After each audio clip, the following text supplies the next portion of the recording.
이번 영상은 부동산 권리의 기초 5강에서 8강까지의 강의 통합 영상입니다.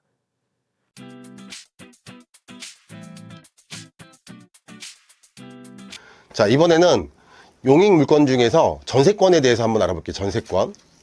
이 전세권은 어떤 분들은 뭐 책이라든지 아니면 유튜브 같은 데 보면 전세권은 건물에만 설정된다라고 설명하시는 분들이 계시거든요. 아니에요.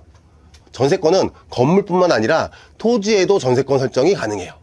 토지에도. 근데 대부분 우리가 전세권을 건물 등기부 등본에서만 대부분 볼 수 있고 토지 등기부에서는 흔하게 볼 수 있는 건 아니에요. 하지만 토지에도 전세권 설정은 가능하다라고 알고 계시면 되고요. 모든 토지가 가능한 건 아니에요. 토지 중에서 농사 짓는 땅에는 전세권 설정이 불가능하고요. 나머지 토지에는 다 전세권 설정이 가능합니다. 우리가 보통 전세 산다라는 얘기 많이 하죠. 아, 전세가 요즘에 많이 올랐어. 나 전세 살아. 이런 얘기 많이 하는데 우리가 일반적으로 말하는 이 전세는요. 등기부에 공시되어 있지 않죠. 우리가 보통 전세 살 때 어떻게 해요? 임대차 계약 맺고 전입신고하고 점유하고 계약서에 확정일자만 받고 이렇게 살잖아요. 등기부에 내가 이름이 올라가지 않거든요. 우리가 흔히 말하는 이 전세권은 전세는 사실 전세권이 아니고요. 전세가 아니고 임차권이라는 권리로 불려요. 주택임대차보호법의 보호를 받는 임차권이에요. 임차권. 근데 여기서 말하는 전세권은 뭐냐면 이 임대차 계약 조건에 대해서 등기부에 공시된 걸 얘기해요. 전세권은 남의 부동산, 토지, 건물 이런 것들을 원래 용도대로 사용하면서 수익을 얻을 수 있는, 이익을 취할 수 있는 힘을 전세권이라고 합니다. 보시면 이 집의 소유권자가 A예요. 근데 내가 제가 B인데 소유자랑 제가 계약을 했어요. 임대차 계약을 맺었어요. 근데 언제부터 언제까지 사용하고 내가 보증금 얼마 주기로 하고 그리고 제가 이렇게 전세권, 나의 임대차 계약 그 조건을 이렇게 전세권이라고 공시를 한 거예요. 그럼 나는 국가로부터 보호를 받을 수 있죠. 공시하는 순간부터. 그러면 똑같아요. 내 지상권 설정하고 지역권 설정하면 후순위 권리자들한테 대항할 수 있잖아요. 소유자가 100명이 바뀐다고 할지라도 내가 목적 달성할 때까지는 내가 이 사람 때문에 피해를 보지 않는 거죠. 내가 A로부터 임대차 계약을 맺은 거죠. A로부터 임대차 계약을 맺었고 전세권 설정을 했어요. 나중에 시간이 지나서 소유권이 바뀐다고 할지라도 이 전세권자는 공시했기 때문에 C한테 대항할 수 있어요. 언제까지? 내가 계약한 날짜까지는 대항할 수 있는 거예요. 그래서 그 집에 계속 내가 머무를 수 있는 거죠. 만약에 이제 이분 같은 경우에는 이거잖아요. 이 부동산의 소유권을 가지고 올 때 등기부 떼봤겠죠. 등기부 안 떼봤으면 이 사람 잘못인 거고. 그러면 어쨌든 법률적으로는 이 사람이 전세권을 남겨둔 상태에서 정리하지 않은 상태에서 소유권을 가지고 왔다라는 얘기는 뭐냐면 이 권리의 힘을 인정을 하고 목적 달성할 때까지 기다려준다라는 걸 전제로 권리를 취득한 거로 보는 거예요. 그리고 전세권의 최장 존속기간은 10년 이하예요. 10년 이하. 뭐 2년 할 수도 있고 3년 할 수도 있고 하지만 10년을 넘어갈 수는 없어요. 등기부에는 이렇게 표기가 돼요. 전세권 설정이라고 되어 있고요. 그 전세금은 7,500만 원. 범위, 전유 부분의 건물 전부, 존속기간, 언제부터 언제까지, 그리고 전세권자가 누구인지, 전세권자 인적사항이 이렇게 기재가 됩니다. 전세권자의 그 예를 들어서 네. 상속을 한다든지 예를 들어서 그 기타 부분이 됐을 때는 그것도 유지가 되는 건가요? 네. 전세권이 바뀌었을 때도? 네, 가능합니다. 일단 누구나 다 전세권 설정을 할 수 있는 거예요. 아, 이 전세, 우리가 어떤 등기부등본의 권리 설정하기 위해선 그러니까 소유권자의 허락이 필요해요. 소유권자 허락해주지 않으면 전세권 설정할 수가 없어요. 허락이 있으면 할 수 있으니까 네. 요새 그 부동산 사기 그런 걸 안 당할 수 있는 거예요. 꼭 그런 건 아니에요. 꼭 그런 건 아니에요. 그 전세권 설정한다고 해도 손해 볼 수는 있어요. 전세권 설정하더라도. 저걸 그 전세 들어갈 때 보통 네. 전입신고하고 확정일자랑 받고 하잖아요. 네. 그걸 통해서도 나중에 경매를 통해서라도 배당을 받고 재산권을 보호할 수 있는데 굳이 전세권을 따로 설정해주는 이유가 뭐예요? 그래서 그 부분에 대해서 이제 설명을 드릴게요. 우리가 보통 지금 이제 임대차 계약 맺고 전입신고하고 점유하고 확정일자 받고 살잖아요. 근데 이거는 임대차 보호법의 보호를 받는 임차인이에요. 임차권이라고 하는데 이 임대차 보호법이 없었던 시절이 있었겠죠. 임대차 보호법이 없었던 시절이 있었어요. 즉 임대차 보호법이 없던 옛날 이야기를 먼저 할게요. 자, 아주 예전이에요. 우리 부모님 세대라고 생각하시면 될 것 같아요. 어쨌든 내가 임차인으로 들어가면서 소유자의 허락을 받아서 등기부등본에 전세권 설정을 하게 되면 소유자가 바뀌어도 나는 걱정 없죠. 그 등기부에 공시된 그 날짜까지는 새로운 소유자한테 대항해서 계속 그 집에서 내가 살 수 있어요. 일단 한번 볼게요. 주택이 하나 있어요. 소유권자는 A예요. A. 저희는 B, 임차인이고요. A와 B가 임대차 계약을 맺어요. 근데 이 임대차 계약이라는 건 뭐냐면 약속을 문서화시킨 거예요. 약속을 그냥 글로 써놓은 거거든요. 그래서 임대차 계약을 맺었다는 거는 둘이서 서로 약속을 한 거예요. 내 집 써. 당신 집 쓸게요. 대신 내가 뭐 보증금 얼마 줄게요. 월세 얼마 줄게요. 이 약속한 거를 그냥 그 서류로, 종이 서류로 남겨둔 거라고 생각하시면 돼요. 옛날에는 뭐냐면 이 임차인들을 보호하기 위해서 국가에서 만들어준 게 전세권이에요. 근데 만약에 전세권 설정하지 않고 이렇게 임대차 계약만 맺었다고 생각해 볼게요. 임대차 계약은 그냥 약속이에요. 구두 약속이랑 똑같은 거예요. 문제가 생기면 난 누구한테 따져야 돼요? A한테만 따질 수 있는 거예요. 근데 B가 임대차 계약을 맺으면서 이렇게 얘기해요. 선생님한테.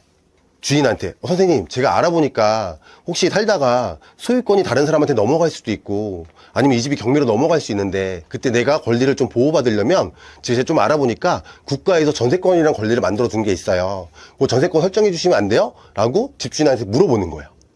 전세권 설정은 집주인이 허락을 해줘야 되거든요. 서로 합의해서 설정하는 거니까 이렇게 물어봐요. 제 권리를 보호받고 싶은데 전세권 등기해 주세요. 그러면 집주인들이 어떻게 얘기할까요? 감히 임차인이 우리 집 등기부등본에 이름 올리겠다고? 보통 이게 집문서라고 생각을 해서 감히 다른 데 가. 당신 말고도 우리 집에 들어올 사람 많아. 가. 이랬어요. 왜냐면 옛날에는 집을 필요로 하는 수요는 많았어요. 근데 주택 공급이 많이 안 되어 있었거든요. 그러다 보니까 임대인이 갑이었던 거예요. 그러니까 국가에서 뭐냐면 임차인들도 국민이잖아요. 그래서 이 임차인들을 보호하기 위해서 전세권이라는 권리를 만들어준 거예요. 근데 맹점은 소유자의 허락이 필요한데 소유자가 허락을 안 해줬다는 거죠. 그래서 집주인이 이렇게 얘기해요. 그냥 가요. 당신 말고 들어올 사람은 많아. 그럼 임차인은 어떻게 해요? 그냥 사는 거예요. 어쩔 수 없이. 어쩔 수 없이. 그냥 임대차 계약만 맺고 약속만 하고 살게요. 사는 거예요. 자, 이렇게 살았는데 만약에 C로 바뀌었어요. 우리 아까랑 똑같잖아요. 지역권 설정 안 하고 친구랑 약속했어요. 상대방이랑. 지상권 설정 안 하고 친구랑 약속했어. 소유권자 바뀌면 내가 새로 바뀐 소유자한테 어떤 법률적인 권리 주장을 할 수가 없는 거잖아요. 이것도 마찬가지예요. 전세권 공시를 안 했기 때문에 소유권자가 바뀌었어요. 소유자가 나 새로운 소유자인데 우리 아들 지금 결혼해서 들어와야 되니까 나가세요. 그러면 저는 나와야 돼요. 아직 계약기간 남았어요 라고 해도 그 계약은, 그 약속은 전 소유자하고 한 거니까 전 소유자한테 가서 따지세요 라고 얘기하는 거예요. 보증금은 누구한테 달라고 해야 돼요? 약속한 전 소유자한테. 이 사람한테 달라고 할 수가 없어요. 약속한 사람한테만 달라고 하는 거예요. 그 전 소유자는 헤어로 튀어버렸어. 그럼 그냥 돈 날리고 이 집에서 쫓겨져 나와야 되는 거예요. 그래서 이런 부분 때문에, 그러니까 국가에서 뭐냐면, 어쨌든 주거 생활이 안정화돼야 되잖아요. 특히 임차인을 보호하기 위해서 어쨌든 전세권이라는 권리를 만들어줬는데, 현실에서는 이게 무용지물이었던 거예요. 그러면 이거를 어떻게 보완을 해줘야겠죠. 주거 생활이 안정화돼야 되는 거니까. 그래서 이거를 보완하기 위해서 만든 게 임대차 보호법이에요. 임대차 보호법. 이러한 이유로 임차인을 보호하기 위해서 임대차 보호법이 새롭게 만들어지게 됩니다. 임대차 보호법의 핵심은 뭐냐면, 전세권은 내가 전세권 공시하려면 누구 허락이 필요해요? 집주인 허락이 필요해요. 그래서 전세권이 무용지물이 된 거잖아요. 그래서 임대차 보호법은 그거를 보완했어요. 집주인 허락이 필요 없는 거예요. 그냥 임대차 보호법에서 말하는 일정한 요건만 임차인이 충족을 하면 이 사람 임차인한테 대항력이라는 의무를 주고요. 또 일정한 요건을 확보하게 되면 경매에 넘어갔을 때 배당에 참석할 수 있는 힘도 부여해줘요. 일단 뭐냐면 전세권은요, 어쨌든 집주인 허락이 필요하지만 집주인이 허락해서 전세권을 공시하잖아요. 그 대항력이라는 게 생겨요. 대항력이라는 건 뭐냐면 계약한 기간 동안에 그 집에 거주할 수 있는 힘이에요. 새로운 소유자한테 대항할 수 있는 힘이에요. 그리고 계약이 종료가 되잖아요. 계약이 종료가 되면 나 보증금 누구한테 달라고 할 수 있냐면 바뀐 새로운 소유자한테 받고 나갈 수 있는 힘이에요. 이게 대항력이에요. 대항력. 대항력은 배당받을 수 있는 힘은 아니에요. 자, 전세권은 어쨌든 공시하면 대항력을 갖추고요. 그리고 공시하게 되면 혹시 이 집이 경매 넘어갈 수도 있잖아요. 그럼 전세권이 접수된 날짜가 배당 순위가 돼요. 전세권자는.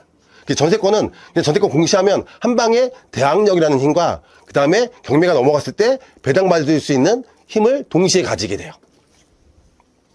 임대차 보호법에서 말하는 이제 이런 것들, 임대차 보호법에서 말하는 요건을 충족하면서 살고 있는 사람을 저희가 임차권자라고 하는데, 임차권자는 대항력을 갖추기 위해서 일정한 요건을 충족시켜야 되고요. 그리고 경매가 진행됐을 때 배당에 참석하기 위해서는 또 다른 요건을 충족시켜야 돼요. 조금 번거로운 부분들은 있어요. 하지만 집주인의 허락이 필요 없는 거죠.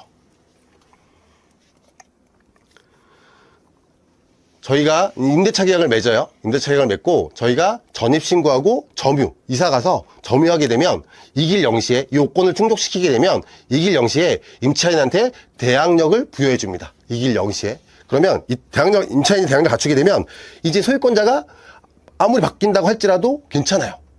소유권자가 100번이 바뀐다고 할지라도 임대차 계약 기간 동안에는 그 집에 거주할 수 있어요. 이게 종료가 되면 계약 종료 시점에 소유권자가 있을 거 아니에요. 그러면 이 소유권자한테 보증금을 다 받고 나갈 수 있는 힘이 대항력이에요. 만약에 1원이라도 안 받았어. 그러면 집을 안 비워줘도 되는 거예요. 이게 대항력입니다. 자, 근데 우리 그런 얘기 많이 하죠. 어르신들이 이제 저희가 뭐 전세 계약을 하거나 월세 계약을 할 때, 야, 확정일자 받아라. 확정일자 꼭 받아. 확정일자 빨리 받아. 이런 얘기 많이 하시죠. 확정일자 우리가 왜 받아요? 확정일자는 왜 받는 걸까요? 배당. 내가 임차인으로 거주하고 있는 집이 경매가 넘어갈 수도 있잖아요.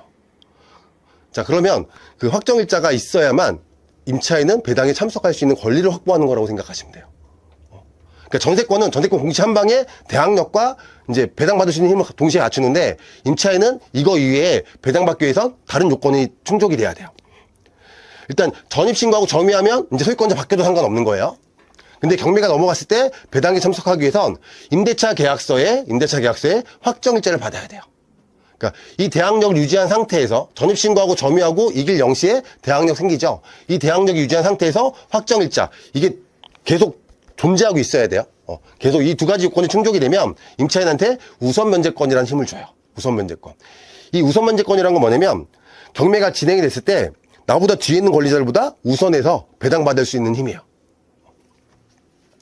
그러니까 임차인은 배당받을 수 있는 방법이 두 가지가 있는데 내가 임대차 계약서에 확정일자 받아서 우선 면제권을 확보해서 배당에 참여하는 방법이 있고요.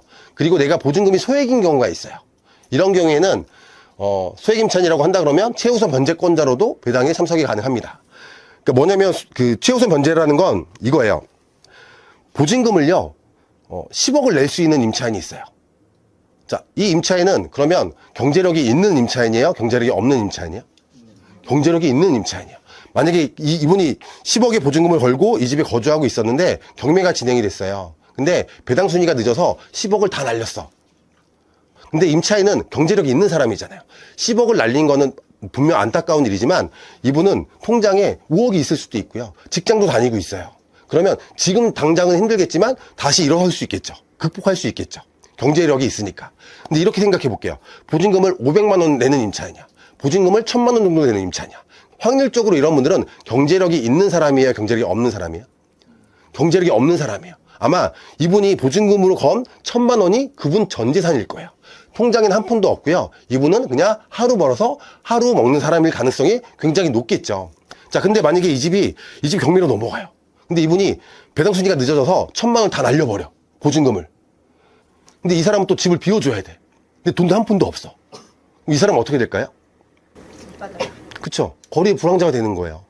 아니면 국가를 욕하면서 정부를 욕하면서 한강으로 갈 수도 있겠죠.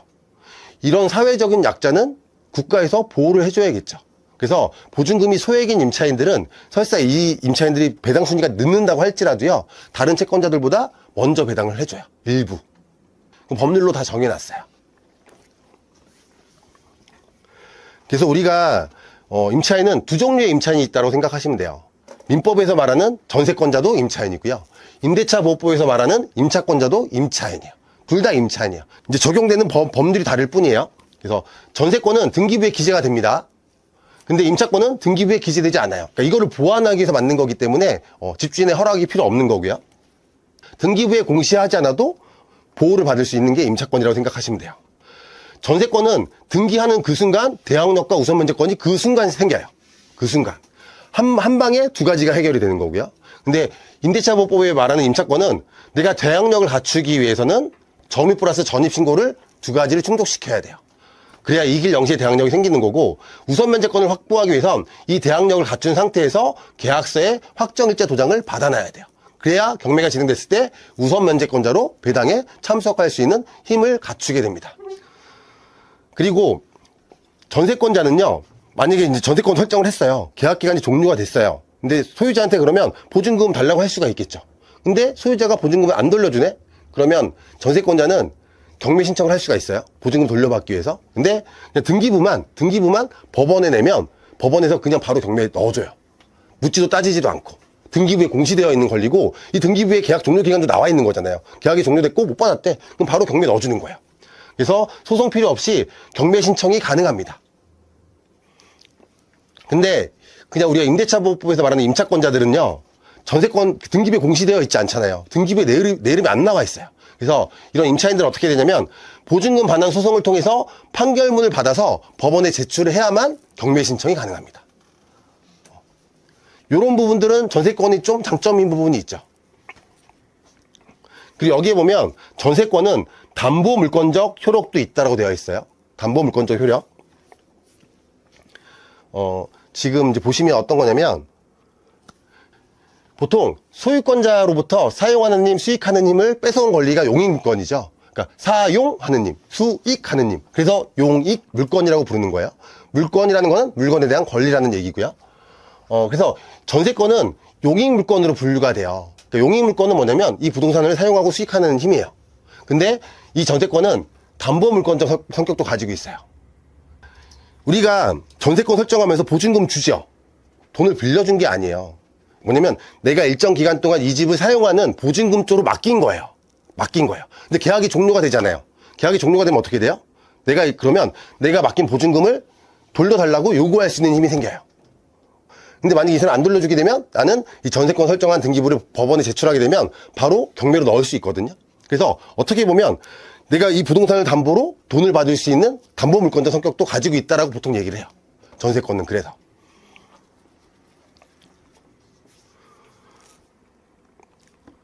저희가 지금 이제 용익물권에 대해서 알아봤어요. 용익물권은 소유권자랑 합의해서 소유권자가 가지고 있는 힘 중에서 사용하는 힘, 수익하는 힘을 가지고 온 게 용익물권이다. 그리고 이 용익물권에는 지상권, 지역권, 전세권이 있는데, 지상권과 지역권은 토지 등기부 등본에서만 볼 수 있고, 전세권은 토지, 건물 둘 다에서 볼 수 있고, 자, 지상권은 남의 토지 위에 내 소유의 공작물, 내 소유의 수목, 내 소유의 뭐 건물 이런 것들을 내가 지어놓고 이득을 얻을 수 있는 힘이고요. 지역권은 내 토지가 기본적으로 있어야 되고, 상대편의 토지를 이용하면서 내 토지가 이익을 얻고 싶을 때 설정하는 권리가 지역권이다라고 생각하시면 돼요. 자, 혹시 여기까지 질문 있으실까요? 여기까지. 그리고 권리 분석할 때요. 네. 전세권은 나와 있으니까 알 수 있잖아요. 세입자가 얼마인지. 네네.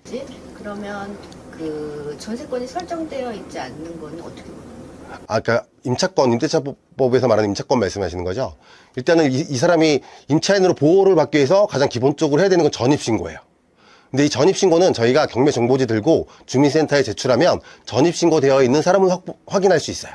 따로 서류를 떼어서 하고. 예, 확인할 수 있고, 아니면 이제 그 임차인이 경매가 진행이 되면 자기 권리신고를 하는 경우가 있거든요. 나 임차인 맞아요. 계약서 제출하는 경우가 있어요. 그럼 법원은 그 계약서를 보고 이 사람의 어떤 계약기간이나 보증금이나 확정일자 언제 받았는지 그 정보, 그 기재를 해주거든요. 이제 이런 정보들이 있다 그러면 저희가 구체적인 정보를 알 수 있는 거죠. 근데 만약에 임차인이 권리신고를 하지 않으면 그 부분은 저희가 전입이 되어 있는 건 확인이 가능하지만 나머지 부분들은 저희가 서류상으로 확인할 수 있는 방법은 없기는 해요. 그리고 그 임차인은 대항력이 없는 거예요. 아니요. 전입신고하고 점유만 하고 있으면 대항력은 있어요. 요거는 제가 나중에 이제 주택임대차보호법에 대해서 좀 아셔야 되거든요. 사실 이 주택임대차보호법은 필수 교양 수업이에요. 그래서 요거는 제가 영상으로 제공을 해드릴 건데 저 5주차 수업 다 끝나고 드릴 거예요. 사실은 투자하는 데 있어서 뭐 주택임대차보호법이나 아니면 배당이나 이건 몰라도 되거든요. 근데 그거를 만약에 정규 시간에 배우시잖아요. 여러분 입찰 못 들어가요. 그래서 이제 그거는 제가 나중에 영상으로 제공해 드릴 거니까 그때 한번 공부해 보시면 좋을 것 같아요. 그 커리큘럼 질문 시간에 하고 싶었는데 빼먹어서 지금 하는 거예요. 네. 그 지금 임대차보호법은 임대인을 위한 법이잖아요. 그러니까 임대차보호법은 임대인과 임차인을 보호하기 위한 법이에요. 임대인과 임차인을 보호하기 위한 법인데 그 안에 내용을 살펴보면 다 임차인을 보호하기 위한 내용으로 되어 있죠. 또 다른 질문 있으실까요? 없으세요? 혹시 수업 내용 어려우세요? 어렵진 않으세요? 너무 이렇게 초롱초롱 집중하셔서 보지 마세요. 약간 줘서도 괜찮아요. 어차피 영상 드릴 거니까. 저희 이번 시간엔 용익 물건에 대해서 알아봤고요. 저 이제 10분 쉬었다가 이 담보 물건에 대해서 같이 공부해 보도록 하겠습니다. 10분만 쉬었다 진행할게요.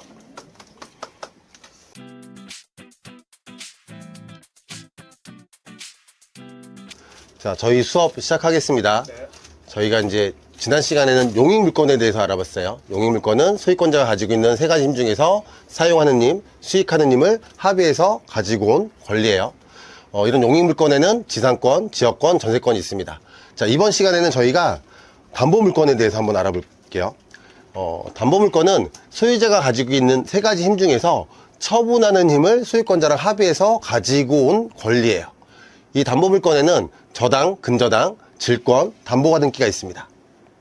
보통 이제 어떤 거냐면 부동산이라는 거는 자산적인 가치가 있잖아요. 자산적인 가치가 있기 때문에 내가 부동산을 가지고 있으면 이거를 누군가한테 담보로 맡기고 저희가 돈을 빌릴 수 있어요. 그래서 이런 권리들을 담보 물건이라고 보통 부르는 거예요. 자, 그 중에서 저희가 근저당에 대해서 한번 알아볼게요. 근저당. 저당권이라는 게 있고 근저당권이라는 게 있거든요. 저당권은 뭐냐면 내가 만약에 1억을 빌렸어요. 1억을 빌리면 등기부등본에 1억이라고 표기가 돼요. 1억이라고. 근데 저희가 근저당권은 뭐냐면 저희가 1억을 빌리잖아요. 그럼 등기부등본에 채권 최고액이라고 해서 뭐 1억 2천, 1억 3천이라고 기재해줘요. 자, 이런 거예요. 자, 나는 은행으로부터 집 사면서 부동산을 담보로 맡기고 근저당을 설정해줬어요. 1억을 빌렸어. 근데 등기부를 떼봤더니 1억 3천으로 기재되어 있어. 이런 양아치, 이런 사기꾼. 은행 가서 따지거든요. 자, 그러면 왜 근저당권은 실제 빌린 돈이 아니라 뭐 20%나 30%가 더 추가된 금액으로 등기부에 공시를 할까요? 맞아요. 앞으로 장래에 발생할 수 있는 이자 비용까지 근사치로 계산해서 올린 거예요. 그래서 근저당이라고 부르는 거예요. 근저당. 예를 들어서 이거예요. 내가 이 사람한테 1억 원을 빌려줬어요. 근저당을 설정했어요. 근데 그러면 이 사람은 그 다음 달부터 나한테 뭐 줘야 돼요? 이자를 내야 돼요. 근데 이자를 그 다음 달부터 안 낼 수도 있잖아요. 그럼 내가 일단 사람한테 얘기를 해요. 이자 안 들어왔어요. 이자 내세요. 근데 그 다음 달에도 또 이자 안 냈어요. 계속 안 내요. 그럼 나 어떻게 해야 돼요? 자, 얘는 나한테 이자를 줘야 되는데 그 계약서의 조항, 그 근저당 설정 계약의 조항, 그거를 지금 이행하지 않는 거잖아요. 그러면 사람한테 매달릴 필요가 없어요. 나는 부동산이라는 물건에 붙어있는 담보 물건이니까. 그러면 이거예요. 만약에 이 사람이 이자를 제때 내야 되는데 이자를 계속 미납을 한다거나 아니면 원금 상환 기간, 그러니까 돈을 갚아야 되는 기간이 도래했는데 돈을 안 갚아요. 그러면 처음에는 돈 갚아요. 이자 내세요. 라고 할 수 있지만 얘가 만약에 뭐 전화를 안 받아. 그럼 사람한테 매달릴 필요가 없어요. 등기부 등본 들고 이거를 법원에 가서 경매 신청을 해서 하게 되면 내가 그 부동산을 처분할 수 있어요. 이 부동산을 처분을 하게 되면 돈이 생기겠죠. 이 돈에서 채권을 회수하는 게 목적인 권리가 담보 물건이에요. 담보 물건. 그 중에 대표적인 게 근저당이고요. 제가 이제 집이 있어요. A가 집이 있어요. 부동산이 있고 등기부에 A가 소유권자로 되어 있어요. 자, 이 부동산은 담보 가치가 있으니까 은행 가서 돈을 빌릴 수가 있겠죠. 자, 일단 A가 사업하시는 분인데 은행 가서 그냥 돈을 빌려주세요 라고 했어요. 그랬더니 B가 이렇게 얘기해요. 선생님은 일단은 신용이 좀 별로 안 좋으세요. 그래서 신용을 보고 선생님만 믿고 사람만 믿고는 돈을 빌려줄 수 없어요. 혹시 담보로 맡길 만한 그런 부동산 있으세요? 라고 은행에서 물어보는 거예요. 자, A는 부동산 있어요? 없어요? 가지고 있는 게 있죠. 제 소유의 부동산 있어요. 이렇게 얘기를 하는 거죠. 그러면 은행에서 이렇게 얘기하는 거야. 아, 그러면 이 부동산의 등기부등본에 돈을 빌려줬다라고 하는 근거인 근저당을 설정을 해놓고요. 돈을 빌려줄게요. 근저당 설정하고 돈 빌려줄게요. 근데 선생님이 이자를 제때 안 내시거나 원금 상환 기간이 도래했는데도 돈을 안 갚으면 저희가 경매에 넣어서 처분할 거예요. 저희 마음대로. 그러니까 이 근저당권자는 얘가 약속을 불이행했을 때 이 부동산을 처분할 수 있는 힘을 가지고 있어요. 근데 처분하는 힘을 가지고 있다라고 해서 뭐 은행에서 중개사무실에 그 부동산을 매물로 내놓는 게 아니고요. 법률로 정해진 대로 해야 돼요. 그게 경매예요. 법원에 가서 경매 신청해서 이 부동산을 다른 제3자한테 매각을 하고 제3자가 낸 그 돈에서 배당을 받는 거예요. 근저당의 목적은 궁극적으로 뭐냐면 약속한 대로 사람한테 돈을 돌려받거나 사람이 만약에 약속을 이행하지 않으면 내가 담보로 잡고 있는 부동산을 경매로 매각을 해서 돈으로 바꾼 다음에 배당받는 게, 즉 궁극적으로 돈 돌려받는 게 목적인 권리예요. 어쨌든 이분은 그러면 알았어요. 담보 제공했으니까 일 좀 낫게 해줘요. 그리고 돈을 빌릴 수 있겠죠. 그리고 그러면 은행은 돈을 빌려주면서 등기부등본에 근저당을 설정합니다. 이렇게 공시를 해요. 근데 만약에 이분이 이자를 제때 안 내, 아니면 원금 상환 기간 지났는데 돈을 안 갚아. 그럼 어떻게 하면 돼요? 근저당은 사람한테 매달릴 필요가 없어요. 그냥 부동산에 붙어 있는 거거든요. 그러면 이 등기부등본 들고요, 법원에 가서 제출만 하면 돼요. 그러면 법원에서는 이게 어쨌든 국가에서 만들어준 서류잖아요. B가 얘한테 돈 빌려준 게 맞네. 왜냐면 근저당 설정하기 위해선 소유권자와 돈 빌려준 사람이 서로 합의해서 서로 준비한 다음에 등기소 가서 근저당을 설정하는 거거든요. 그러니까 등기부등본에 이거 있다라는 것 자체가 뭐예요? B가 A한테 돈을 빌려준 게 맞구나. 그래서 별도로 소송이 필요 없는 거예요. 그래서 바로 그 법원에서는 경매를 넣어주는 거예요. 등기부등본에는 근저당은 이렇게 기재가 돼요. 근저당권 설정이라고 되어 있고요. 채권 최고액 금 9,600만 원. 자, 그러면 채권 최고액이 지금 9,600만 원이래요. 자, 그러면 실제 지금 받아야 될 돈은 얼마일까요? 이자까지 막 미납되어 있으면 9,600일 수도 있고요. 아니면 뭐 8천만 원일 수도 있고, 요즘 원금도 갚아 나가잖아요, 이자랑 같이. 그러면 실제적으로 2천만 원만 남아 있을 수도 있어요. 그 보통 이제 아까 이제 근저당 설정을 우리가 빌려준 거보다 많이 한다라고 했잖아요. 이 사람이 이자를 안 내요. 이자를 안 내면 내가 어떻게 해야 돼요? 경매 신청해야겠죠. 경매 신청을 하게 되면, 경매 신청을 하게 되면 법원에서는 이 부동산을 매각하기 위한 준비 단계를 거쳐요. 그게 짧으면 6개월이에요. 길면 1년이 걸릴 수 있어요. 근데 그 기간 동안 또 계속 이자가 밀리겠죠. 이자가 밀려요. 그리고 매각길이 잡혔어요. 모든 준비가 끝나서. 법원에서 매각하는 준비가 끝나서 1차 매각길을 정했는데 사람들이 안 들어왔어. 그러면 한 달 뒤에 가격을 다운시켜서 2차 매각길을 정해요. 이제 그러면 한 달 동안 또 이자가 발생했겠죠. 자, 2차 매각기일 날 누가 낙찰받았어요. 낙찰받으면 이 낙찰자는요, 법원에 잔금을 납부해야 되는데 그 기간이 법원마다 좀 다른데 한 달에서 한 달 반이에요. 자, 그러면 이분이 한 달 반 뒤에 잔금을 납부했어. 그러면 그 사이 또 이자가 발생했겠죠. 낙찰자가 잔금을 법원에 제출했어요. 제출했으면 이제 법원은 채권자한테 나눠줄 돈이 확보가 된 거죠. 이 돈이 확보가 되면 법원에서는 한 달이나 한 달 반 뒤에 배당기일을 정해요. 그러면 근저당권자는 그때서야 배당을 받을 수 있는 거, 돈을 돌려받을 수 있는 거야. 그래서 실제 그러면 이자가 많이 미납될 거 아니에요, 그 기간 동안. 그래서 채권 최고액이라고 해서 장래에 발생될 수 있는 이자를 이 채권 최고액에 표기를 하는 거예요. 그래서 1억 빌려주더라도 1억 2천이나 1억 3천 이렇게 해주는 거고, 은행마다 이율이 다르겠죠. 그러니까 이율이 저렴하면 1억 2천, 이율이 좀 센 은행은 1억 3천, 이런 식으로 기재가 됩니다. 그리고 이제 등기부상에 만약에 뭐 채권 최고액이 2억으로 되어 있어요. 그러면 실제 남아있는 돈은 2억일 수도 있고요. 1억 5천일 수도 있고 5천만 원일 수도 있어요. 근데 예를 들어서 이런 건 있어요. 내가 얘한테 1억을 빌려줬어요. 등기부등본에는 이자 발생할 거 생각해서 채권 최고액을 1억 2천이라고 기재를 해줬어요.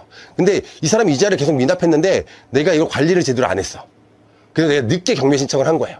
그래서 실제 배당 받을 때 내가 원금이랑 이자 받을 게 1억 5천이 돼버린 거예요. 자, 근저당권자는 등기부에 기재된 채권 최고액 한도까지만 받을 수 있어요. 그래서 우리가 돈을 빌려줄 때 어떻게 해야 돼요? 1억 빌려주더라도 한 2억 설정하면 돼요. 이자가 얼마나 미납될지 모르니까. 특히 자식한테 돈 빌려줄 때는 반드시 담보물권 내놔 해서 어떻게 해야 돼요? 예, 이자 이빠이 하시는 게 좋아요. 네. 이자를 뭐 몇 회 이상 막 미납을 했을 때 판단하는 조건이 있나요? 저희가 이제 보통 자서라고 하죠. 대출 받을 때 은행에 자서하러 갔는데 가면 서류뭉치 두툼하시죠. 자, 그 내용 다 읽어보세요. 그냥 현관 펜칠하는데 막 사인하기 바쁘잖아요. 우리 막 도장 찍고. 근데 그 안에 내용 보면 다 그런 내용들이 들어있어요. 네가 이자를 언제까지 안 내면 우린 경매 신청할 거다. 그런 내용들이 다 있어요. 또 하나 설명을 드릴게요. 이런 경우 있어요. 제 임차인이에요. 임차인. 그래서 이제 그 전셋집을 구하고 있었어요. 근데 보통 여기가 시세가 5억이고 전세가 4억짜리예요. 근데 내가 그 4억짜리 정도의 보증금은 없어. 난 이 아파트 단지에 살고 싶은데. 근데 지금 보니까 1억짜리가 나와 있는 거예요. 전세가. 그래서 중개사무실에 가서 너 이거 전세 계약할래요? 라고 했어요. 그래서 알아보니까 등기부를 떼서 보여줬더니 여기에 시세가 5억인데 근저당이 4억이 잡혀져 있는 거예요. 4억이. 근데 내가 지금 우순위로 1억으로 들어간다는 얘기죠. 만약에 이게 경매로 진행이 된다고 한다 그러면 5억짜리니까 한 4억 정도 낙찰이 되겠죠. 그러면 이 4억에서 근저당권자 다 가져가는 거야. 나는 그럼 1억을 배당받지 못하고 이 집에서 쫓겨져 나가야 되는 상황이 발생하는 거거든요. 그래서 임차인이 막 화가 났어요. 이거 뭐야. 지금 대출 이미 4억 받았는데 내가 여기 지금 후순위로 들어가게 되면 경매 당했을 때 나 보증금 날리잖아요. 왜 이런 물건을 저한테 보여주세요? 그런 거예요. 그랬더니 중개사님이 이렇게 얘기하는 거야. 아, 이 근저당은 처음에 4억 빌린 게 맞아. 4억 빌린 게 맞는데 요거 지금 원금이랑 다 갚아서 1억밖에 안 남았어. 이렇게 얘기하는 거예요. 은행에 한번 전화해봐. 그래서 은행에 전화해봤더니 정말 1억밖에 안 남은 거예요. 근저당은요, 여러분, 마이너스 통장이라고 생각하시면 돼요. 우리가 마이너스 통장을 5천만 원 한도로 마이너스 통장을 개설하면 그 한도 내에서 뭐 빌렸다 갚았다 빌렸다 갚았다 할 수 있잖아요. 근저당도 똑같은 거예요. 내가 그 한도 정한 거에서 계속 갚아 나갔다가 또 필요하면 또 빌릴 수 있어요. 근데 1억밖에 안 남았대. 그러면 경매가 진행되더라도 5억짜리니까 최소 4억이 낙찰될 것이고, 경매가 진행되더라도 근저당이 1억 받아가고, 그럼 내가 그 다음 순위니까 1억 내 보증금 안전하게 보호할 수 있겠구나라고 생각해서 임대차 계약을 맺고 살았어요. 자, 근데 한 1년 지나니까 근저당권자가 경매 신청을 했네. 근데 임차인은 불안하지 않았어요. 왜? 앞에 1억밖에 없었으니까. 기다리고 있었어요. 낙찰이 됐네요. 낙찰이 보니까 4억이 됐어요. 아, 그럼 충분히 나는 배당 받을 수 있겠다라고 생각했어요. 배당기일 날 배당 받으러 갔더니 근저당권자가 4억을 배당받아 가네. 근저당은 마이너스 통장이에요. 그러니까 뭐냐면 임차인 들어갈 때는 한도가 4억이었고 1억밖에 안 남아 있었던 거야. 그 다음에 이제 임차인이 들어온 거고, 그리고 이제 집주인이, 이게 마이너스 저축 통장이잖아요. 1억이었는데 추가적으로 3억을 더 빌린 거예요. 이 근저당을 원인으로 해서. 1억이 남아 있었고 임차인이 들어왔고 돈을 다시 빌린 시점은 임차인이 들어오고 난 다음이지만 근저당을 원인으로 돈을 빌린 거기 때문에 임차인보다 먼저 배당받아 가요. 이런 일이 발생할 수 있어요. 추가로 받은 게 그 처음 받았던 근저당 설정일로. 예, 거기에 소급 적용이 되는 거예요. 그래서 우리가 이제 임차인으로 들어갈 때 근저당이 4억 있는데 1억밖에 없대. 안심하고 들어가시면 안 돼요. 그럼 우리 어떻게 해야 될까요? 그런 경우에 방법은 두 가지가 있어요. 나 지금 보증금 1억 줄 거잖아. 1억밖에 안 남았지? 근저당 말소 조건으로 계약을 하는 거예요. 너 내 돈으로 말소해달라고. 그 두 번째 방법은 뭐냐면 감액 등기예요. 감액 등기. 지금 뭐냐면 등기부등본에 근저당의 한도가 얼마로 되어 있어요? 4억으로 되어 있죠. 그러면 이거 한도를 1억으로 낮춰줘. 1억으로 다시 기재해. 라고 이제 그거 감액 등기라고 하거든요. 그렇게 하게 되면 이제 4억이 아니라 1억까지밖에 못 빌리는 거니까 추가적으로 돈을 못 빌리겠죠. 그 근저당을 원인으로 해서는. 그래서 그런 경우에는 우리가 감액 등기를 하거나 아니면 말소 조건으로 임대차 계약을 해야 내 보증금을 지킬 수 있어요. 자, 이번에는 이제 질권, 담보물건들 중에서 질권에 대해서 한번 알아볼게요. 질권. 자, B라는 사람이 있어요. B라는 사람이 있고, 제가 은행 가서 사업자금이 필요해서 돈 좀 빌려주세요 라고 했더니 은행에서 선생님은 지금 제가 조회를 해보니까 카드 미납된 것도 있고, 저 못 믿겠어요. 당신은 선생님 못 믿겠고 담보로 잡을 수 있는 부동산이 있어요? 그거 있으면 저희가 근저당 설정해주고 돈을 빌려줄게요 라고 얘기한 거예요. 근데 B는 부동산이 없어요. 자, 이거는 다른 사람 거예요. 다른 사람 거. 소유권 A 거예요. 그래서 없어요 그랬더니 그럼 저희 돈 못 빌려줘요 이렇게 얘기를 한 거예요. 근데 B가 한숨을 쉬고 나서 갑자기 이런 생각이 든 거예요. 예전에 내 친구 A가 나한테 돈을 빌려달래요. 근데 나는 사람을 절대 안 믿거든요. 나도 못 믿는데 친구도 안 믿어요. 그래서 친구한테 이렇게 얘기하는 거예요. 나는 네가 친구지만 나는 너 못 믿겠어. 담보물건 내놔.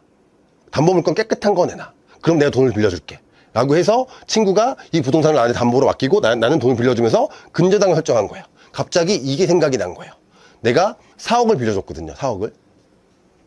그래서 갑자기 이 생각이 나서 다시 은행 직원한테 말하는 거예요. 제가 부동산은 없는데 제 친구 집 담보로 잡아서 근저당 4억 설정한 건 있어요.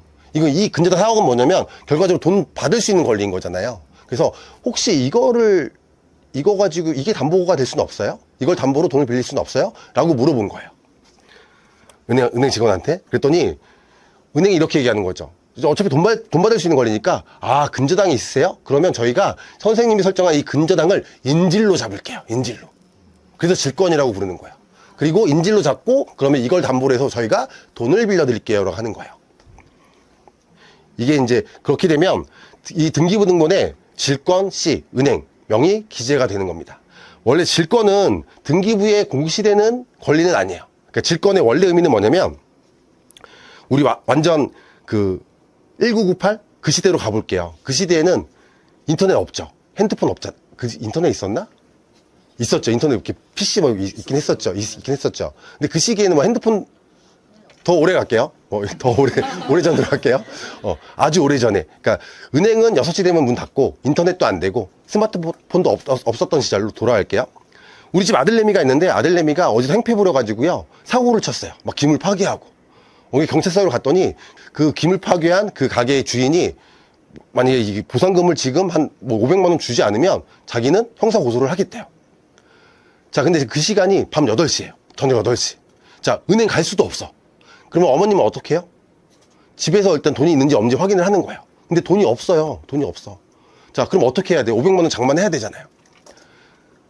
어떻게 해요? 그럼 이웃 주민들한테 돌아다니겠죠. 아, 혹시 지금 집에 가지고 있는 돈 있어? 그러면 지금 돈 빌려주면 내가 내일 은행 열리면 바로 은행 가서 돈 찾아가지고 갚을게. 이렇게 돌아다니는 거예요. 근데 우리 동네는 가난한 동네야. 다 없어. 자, 그러면 어머님은 어떻게 해요? 마지막으로 서랍을 열어요. 그리고 결혼폐물을 꺼내요. 이거 들고 어디로 가요? 전당포로 가요.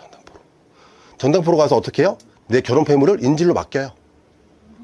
그럼 인질을 잡아놨으니까 돈을 빌려주는 거죠. 원래 질권은 그 의미예요. 질권은 그 의미. 그래서 원래 질권은 등기부에 공시되지 않는데 저희가 등기부에서 유일하게 볼 수 있는 질권은 뭐냐면 근저당을 잠보로 답은 근저당권 설정부 질권이에요. 이거는 저희가 등기부 등본에서 볼 수 있어요. 자, 그래서 만약에 내가 근저당을 담보로 해서 돈을 빌렸어요. 근데 내가 B가 A한테 이자를 제때 안 내거나 원금 상환기간 도래했는데 돈을 안 갚아. 그러면 은행은 지금 어떤 걸 인질로 잡고 있는 거예요? 근저당을 인질로 잡고 있는 거죠. 이 근저당은 어떤 힘이 있어요? 근저당은 어떤 힘을 가지고 있죠? 이 부동산을 처분할 수 있는 힘을 가지고 있잖아요. 즉 경매에 넣을 수 있는 힘을 가지고 있거든요. C가 인질로 잡은 근저당의 힘을 이용해서 경매를 넣어버리는 거예요. 이렇게. 자, 뭐냐면 일단 근저당 설정은 B가 했지만 C가 그 권리를 가져온 거라고 생각하시면 돼요. 그래서 C가 경매를 넣는 거죠. 그래서 낙찰이 되면 C가 배당을 받아가요. B가 아니라, 제가 아니라. 자, 여기 보시면 순위번호 9번에 근저당권 설정이라고 되어 있고요. 그 아래에 보면 9-1이라고 되어 있죠. 이거 부기번호라고 하거든요. 이게 하나라고 생각하시면 돼요. 9-1, 9-2는 하나라고 생각하시면 돼요. 만약에 숫자가 바뀌어요. 9, 10이면 다른 거거든요. 근데 9, 9-1, 9-2 이런 것들은 하나라고 생각하면 돼요. 세부적인 내용이 좀 바뀐 거예요. 지금 뭐냐면 이분이 근저당권자 김땡련 씨가 돈을 빌려주면서 근저당을 설정을 한 거고요. 이거를 담보로 돈을 또 빌린 거예요. 그래서 이렇게 질권이라고 지금 표기가 되어 있는 거죠. 9번 근저당권부 질권이라고 되어 있는 거고, 이렇게 해놓고 이 사람이 만약에 이자 안 내거나 돈 안 갚으면 질권자가 경매 신청을 할 수 있는 거예요. 그리고 배당도 질권자가 배당받아가는 겁니다. 경매물건 보다 보면 근저당권이 있고 근저당권 뭐 질권이 있어요. 하나라고 생각하면 돼요. 같은 거라고 생각하시면 됩니다. 자, 이번에는 담보가등기에 대해서 한번 알아볼게요. 담보가등기도 담보물건이고요. 담보가등기는요, 지금은 그냥 근저당 하촌이라고 생각하시면 돼요. 근저당처럼 경매 신청해서 배당받을 수 있는 권리라고 생각하시면 돼요. 담보가등기는. 담보가등기에 대해서 이해를 하려면 가등기에 대해서 이해를 해야 돼요. 가등기에 대해서. 그러니까 가등기 중에 담보가등기라고 분류가 되거든요. 그래서 제가 조금 있다가 바로 가등기에 대해서 설명을 하고요. 그 다음에 담보가등기에 대해서 추가로 설명을 드릴게요. 그러니까 지금은 담보가등기는 근저당이랑 똑같다라고 생각하시면 돼요. 근저당이랑 똑같다. 근저당처럼 돈을 빌려주면서 근저당을 설정하는 게 아니라 돈을 빌려주면서 가등기 설정을 하고요. 이 사람이 돈을 안 갚게 되면 근저당처럼 경매 신청할 수 있고요. 배당에도 참석할 수 있는 권리가 담보가등기라고 지금은 그냥 그렇게만 생각하세요.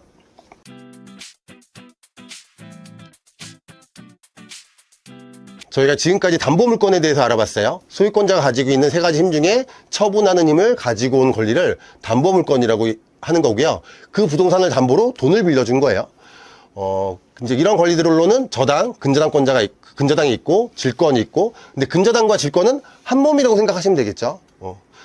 그리고 이제 담보가등기라는 게 있어요. 이 담보가등기는 근저당 하촌이다라고 생각하시면 되시고요. 이 가등기에 대해서 설명하고 다시 담보가등기에 대해서 추가적으로 설명을 드릴게요. 자, 이번에는 아래쪽에 있는 권리에 대해서 배울 거예요. 요 주황색으로 되어 있는 것들. 엄밀히 말하면 요 위에 있는 것들만 부동산의 권리예요.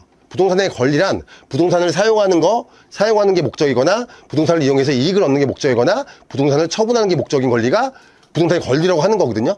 여기 있는 것들은 뭐냐면 부동산을 사용하거나 수익하거나 처분하는 게 목적인 권리가 아니에요. 그래서 엄밀히 말하면 얘네들만 부동산의 권리고 얘네들은 권리는 아니에요. 그런데 일반적으로 저희가 이런 것들을 통틀어서 그냥 부동산 권리라고 부를 뿐이에요.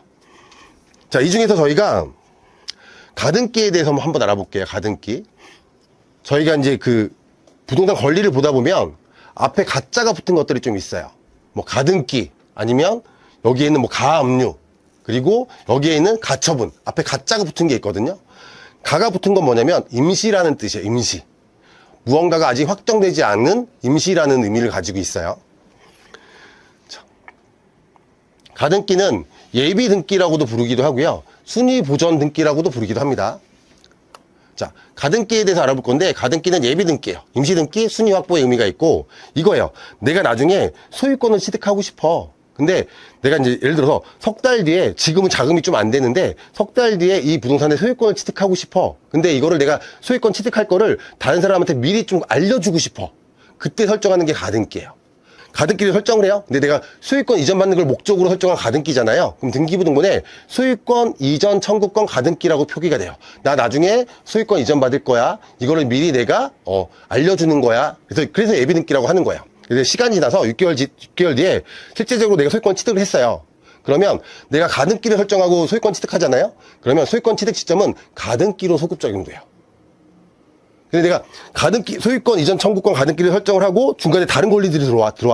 그리고 6개월 뒤에 내가 소유권을 가져왔어요.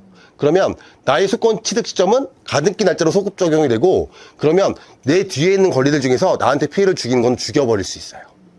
그래서 가등기라는 거는 앞에 가짜가 붙었죠. 임시등기. 아직 뭐가 확정된 건 아니죠. 소유권이 확정된 건 아니에요. 임시라는 의미를 가지고 있고, 그리고 실제적으로 나중에 내가 본등기를 하게 되면 가등기 날짜로 소급 적용이 되죠. 순위가 확보가 되는 의미가 있어요. 임시등기고 그 권리의 순서를 확보하는 의미를 가지고 있는 게 가등기다라고 생각하시면 돼요. 보통 사람들이 가등기 설명을 할 때 소유권 이전 청구권 가등기만 있는 것처럼 얘기하거든요. 아니에요.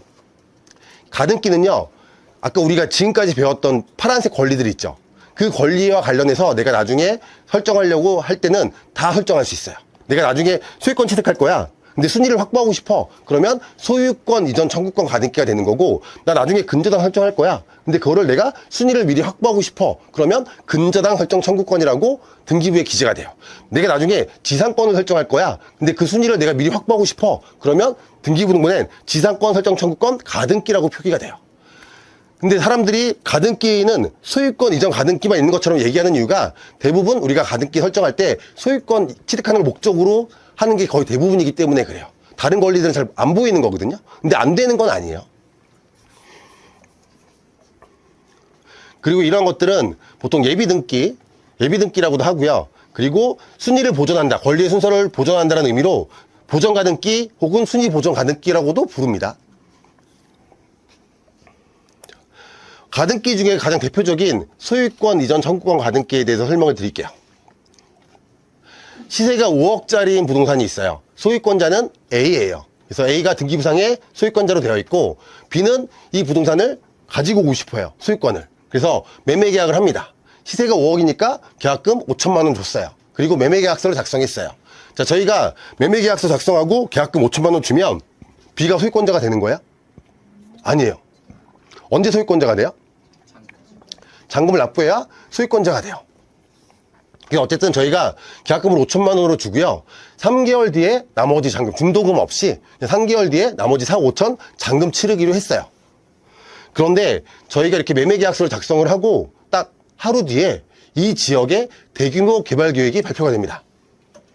3개월이 지났어요. 잔금 치른 날이 됐는데 대규모 개발계획이 발표되다 보니까 시세가 5억짜리가 잔금 치르는 날 10억이 돼버린 거예요. 10억으로 올랐어요. B는 좋아요, 안 좋아요? 나는 잔금 치는 날 얼마만 주면 돼요? 약속한 대로 4, 5천만 주면 소유권 가지고 올 수 있는 거예요. 그럼 B는 좋아요, 안 좋아요? 좋아요. A는 좋아요, 안 좋아요? 안 좋아요, 안 좋아요. 자, 이런 일이 벌어질 수 있거든요. 자, 그러면 A는 어떻게 하냐면 B한테 4, 5천을 받는 게 아니고 안 받아요. 잔금을 안 받고 다른 사람한테 팔아먹어요. C라는 사람한테. 그리고 어쨌든 지금 계약을 맺었는데 어쨌든 계약을 파기한 거잖아요. 그럼 어떻게 하면 돼요? 그쵸? 그 계약금 5천만 원 돌려주고 위약금 또 5천만 원 돌려주면 돼요. 즉 계약 파기하고 어쨌든 1억을 돌려주면 됩니다. 근데 A 입장에서는 얘한테 5억에 파느니 차라리 10억에 팔아서 1억을 주는 편이 훨씬 더 이득인 거죠. 이런 일들이 벌어질 수 있거든요. 실제 그 서울의 수도권의 아파트 가격이 막 급등할 때 이런 일들이 많이 있었어요. 저희 수강생분 중에도 이런 분들이 있으셨고. 근데 이제 B는요, B는 여기가 내가 계약하고 나서 하루 뒤에 대규모 개발 계획이 발표될 거라는 거를 정보를 알고 있었던 사람이에요. 그래서 어떻게 하냐면, 선생님 이거 시세가 5억이잖아요. 제가 5억 3천에 사드릴게요. 5억 3천에. 시세보다 3천만 원 더 쳐드릴게요. 이분 입장에서는 좋죠. 자기는 5억이 내놨는데 3천만 원 더 준대. 대신 선생님, 제가 소유권을 취득할 거라는 거를 미리 좀 공지하고 싶어요. 등기부 등본에. 대신 3천만 원 더 챙겨드리고 3천만 원 더 드리고, 그리고 그 가등기 설정하는 비용도 제가 다 낼게요. 자, 그럼 A는 허락해요, 안 해요? 허락하겠죠. 3천만 원 더 준다는데. 그래서 집주인이 오케이, 그렇게 해요. 그렇게 해요. 하고 허락해 줬어요. 그리고 내가 가등기를 설정합니다. 자, 이러면 이거 다른 사람한테 팔려요, 안 팔려요? 안 팔려요. 중개소 사장님도 이거 가등기 있네요. 이거 가등기 지우고 내놓으세요 라고 얘기해요. 만약에 가등기가 있는데 다른 사람이 소유권 취득할 수도 있잖아요. 취득하게 되면 나는 나머지 잔금을 공탁을 걸어요. 이 사람은 안 받으니까 공탁을 걸면, 공탁 거는 순간 내가 본등기 할 수 있어요. 내 소유권 취득하잖아요. 내 뒤에 소유권 취득한 사람은 무효 처리가 되는 거예요. 우리가 이제 이렇게 가등기 설정을 해도 되고요. 아니면 보통 이게 시세가 막 오를 것 같아. 잔금일까지. 그때 어떻게 해요? 계약금 세게. 아니죠. 중도금을 넣어야 돼요. 예. 왜냐면 계약금만 넣는 경우에는 계약 파기가 가능하거든요. 위약금은 받을 수 있지만. 근데 중도금까지 저희가 치르면 그때는 계약 파기가 불가능해져요. 그래서 여기가 내가 이 소유권을 가지고 오고 싶은데 여기 앞으로 많이 오를 것 같아. 3개월 동안이라고 할지라도. 그러면 그때는 중도금을 조금이라도 걸어서 그것까지 이행을 하시면 계약 파기가 안 되는 거예요. 등기부 등본은 이렇게 기재가 돼요. 소유권 이전 청구권 가등기. 나 나중에 소유권 가지고 올 거고, 내가 나중에 소유권 가지고 오게 되면 나의 소유권 취득 시점은 이 가등기 날짜 소급 적용돼. 함부로 들어오지 마. 내가 소유권 취득했는데 나한테 방해되는 후순위 권리는 다 죽어. 경고해주는 의미도 있는 거야. 이 가등기는. 자, 이거는 뭐냐면 소유권이라는 권리의 순위를 확보하는 의미가 있죠. 그래서 순위 보전 가등기, 보전 가등기라고도 불립니다. 다시 한번 말씀드리면 가등기는 임시등기다. 그리고 권리의 순위를 확보하는 의미가 있다. 그리고 내가 어떤 권리가 됐든 가등기 설정할 수 있어요. 소유권이면 소유권 이전 청구권 가등기, 근저당 설정하려고 할 때는 근저당 설정 청구권 가등기, 지상권 설정하려고 할 때는 지상권 설정 청구권 가등기가 됩니다. 그때는 소유주가 서류를 띄워줘야지 할 수 있어요. 그쵸? 예. 그러니까 소유자가 가등기 설정해도 돼요 라고 허락해줘야 되는 서류가 어쨌든 등기소에 제출이 돼야 등기소에서도 가등기를 설정해 주겠죠. 그래서 저희가 이제 가등기에 대해서 알아봤어요. 가등기. 이번에는 다시 조금 거꾸로 돌아가서 담보가등기에 대해서 한번 알아볼게요. 담보가등기.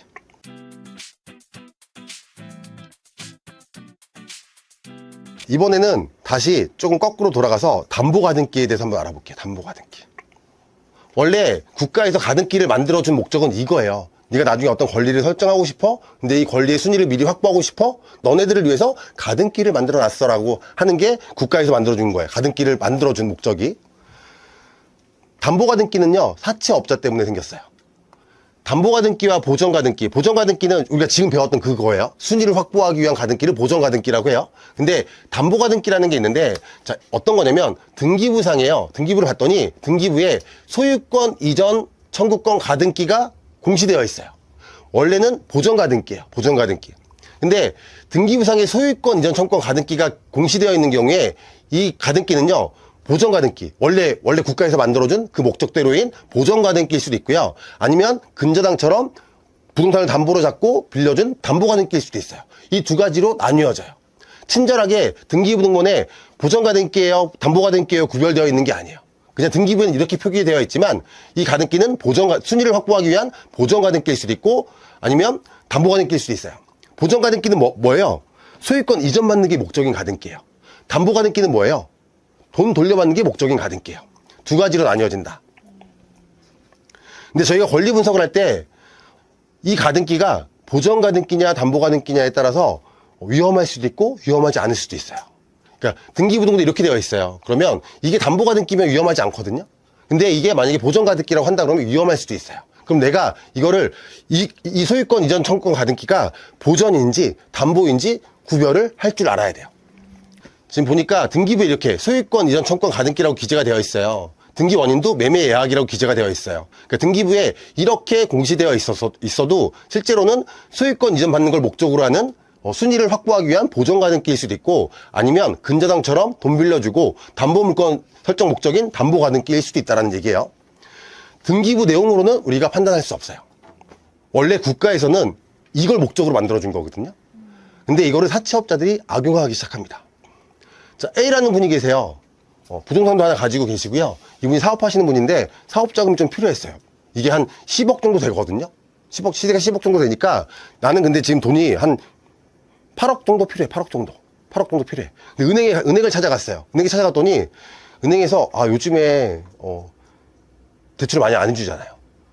시세가 10억인데 5억밖에 안 해준다는 거예요. 나는 8억이 필요한데. 은행에서 내가 원하는 만큼 돈을 못 빌리는 거예요. 그래서 A라는 분이 사채업자를 찾아갑니다. 사채업자 찾아가서 담보로 내 주택 맡길 거니까 돈 좀 빌려주세요 하는 거예요. 그랬더니 사채업자가 이렇게 얘기해요. 선생님, 근저당 설정해주지 말고요. 돈을 빌려줄게. 돈은 선생님이 원하는 8억? 오케이. 8억 빌려줄게. 근데 대신 근저당 설정하지 말고요. 우리 소유권 이전 청구권 가등기 설정해주세요. 그러면 제가 8억 원 빌려드릴게요. 라고 하는 거예요. 그리고 가등기 설정할 때 소유권 이전 받을 수 있는 관련 서류 다 달라고 하는 거예요. 그 조건으로 이제 그 조건을 만족시켜주면 돈을 빌려주겠다라는 거예요. 이렇게. 근저당 이런 거 말고 소유권 이전 가등기 설정해 주시고 소유권 이전에 필요한 서류 미리 주세요. 그럼 내가 8억 원 빌려줄게요. 이렇게 하는 거예요. 근데 이분 입장에는 어쨌든 금융권에서는 못 빌리는 거잖아요. 근데 사채업자는 빌려준대. 그리고 이제 사채업자가 이렇게 얘기하는 거예요. 소유권 이전 필요한 서류 미리 주셔도 어차피 저 계약서에 있잖아요. 선생님 이자 제때 안 내시거나 원금 상환 기간 도래했는데 돈 안 갚으면 그때 저희가 소유권 이전 받아갈 거예요. 선생님 이자 잘 내고 돈만 잘 갚으면 돼요. 문제 없잖아요. 대신 저희가 많이 땡겨서 드린다니까 이렇게 얘기하는 거예요. 그럼 이분 입장에서는 그래, 이자 잘 내고 원금 상황에 도래했을 때 돈만 잘 갚으면 되지. 어쨌든 나는 8억 원이라는 돈이 필요하니까. 그래서 이분이 그거를 허락해 준 거예요. 그리고 사채업자 B가 등기부 등본에 소유권 이전 청구권 가등기 이렇게 설정한 거예요. 자, 그러면 이 가등기는 소유권 이전 받는 게 목적인 가등기예요? 아니에요. 돈 빌려주고 설정한 가등기예요.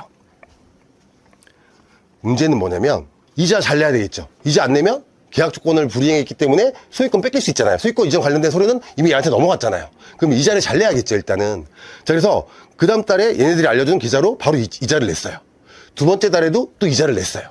세 번째 달에도 이자를 넣으려고 했더니 없는 계좌번호래. 나 이자 내야 되는데? 그래서 사무실을 찾아가. 사무실이 없네? 이자 못 냈어요. 계약 이행을 못했어요. 자, 그러면 이제 사채업자 어떻게 해요? 그 관련 서류 다 있잖아요. 등기소 가서 소유권 이전 받는 거예요. 자, 10억짜리를 8억으로 가져가 버리는 거예요. 이런 일들을 사채업자들이 했어요. 원래 국가에서는 보전 가등기 목적, 순위를 확보하는 의미로 가등기를 만들어줬는데 사채업자가 그거를 악용한 거예요. 한국 사람들 똑똑한 거죠. 이걸 악용한 거예요. 이런 가등기를 담보 가등기라고 불러요. 그래서 어떻게 해요? 가등기 설정해놓고 이자를 일부러 안 받아요. 그리고 소유권 가져가 버리는 거예요. 10억짜리를 8억으로 꿀꺽. 그래서 이제 이런 소유권 이전 가등기를 악용해서 피해를 보는 사람들이 많아진 거죠. 그럼 국가에서는 이거 가만히 두면 돼요, 안 돼요? 안 돼요. 그래서 이제 이런 것들을 이거는 소유권 취득하기 위한 목적으로 설정한 가등기가 아니라 돈 빌려주는 담보물권 설정의 목적의 가등기잖아요. 그래서 담보 가등기와 관련된 특별법을 제정을 했어요. 야, 사채업자들아, 너네 돈 빌려주면서 이렇게 가등기 설정해서 얘가 이자 제때 안 내면 바로 소유권 가져갔잖아. 너네 그러지 마. 그러지 말고 너네들 그냥 근저당이랑 똑같이 인정해줄게. 근저당이랑 똑같이 인정해줄게. 소유권 가져가지 말고 너네들 저 사람이 만약에 이자를 제때 안 내? 원금 상환 기간 지났는데도 돈을 안 갚아? 그러면 법원에 가서 경매 신청해. 그리고 너 지금 접수된 요 순서대로 내가 배당해줄게. 근저당처럼 똑같이. 그래서 담보 가등기와 관련된 특별법이 제정이 됐어요. 그러니까 이거는 국가에서 만들어준 게 아니에요. 어쩔 수 없이 만든 거예요. 그래서 이 특별법 제정 이후에는 담보 가등기권자는 채무 불이행 시 소유권 이전을 바로 받아가는 게 아니라 경매 신청에서 배당의 과정을 통해서만 빌려준 돈을 회수할 수 있게 된 거예요. 이런 가등기를 담보 가등기라고 불러요. 자, 담보가등기와 보전가등기, 등기부상에 소유권 이전 청구권 가등기 설정되어 있는 경우 담보가등기일 수 있다, 보전가등기일 수 있다. 두 가지로 구별할 수 있고요. 이 중에서 담보가등기는 근저당이랑 똑같거든요. 근저당이랑 똑같다고 생각하면 되고, 이런 담보가등기는 낙찰로 무조건 소멸돼요. 무조건 소멸되고, 근데 보전가등기인 경우에는 낙찰로 소멸되기도 하고 낙찰자가 인수해야 되는 경우도 발생할 수 있어요. 근데 보전가등기가 인수되는 경우에는 내가 낙찰 받았어. 여기에 보전가등기가 있었는데 낙찰 받았는데 보전가등기가 지워지지 않고 살아남았어. 나는 잔금 치르면 소유권을 가져올 수 있어요. 근데 가등기는 살아있어요. 이 가등기권자가 나중에 이 가등기를 원인으로 해서 소유권을 가져갈 수 있거든요. 그러면 나는 소유권을 뺏겨요. 돈도 다 냈는데. 그래서 투자자는 담보가등기와 보전가등기를 구별할 줄 알아야 돼요. 이 구별하는 방법은 저희가 2주차 권리분석 시간에 알려드리도록 할게요.